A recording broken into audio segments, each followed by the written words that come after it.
So I think I know what's going on with that car.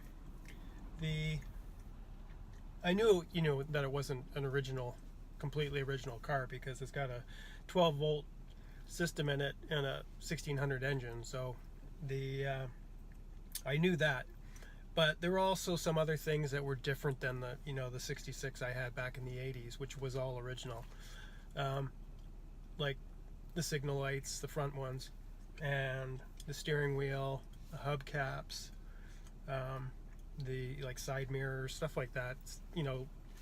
Little stuff. But I think what happened was he probably had that car, and it was in good shape. The floor pans were good, the body was good, but it was missing some stuff and it needed an engine.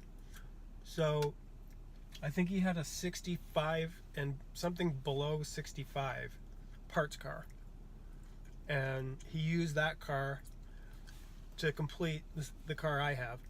And then he upgraded it to a 12 volt system and put the 1600 in it, or it was like that already.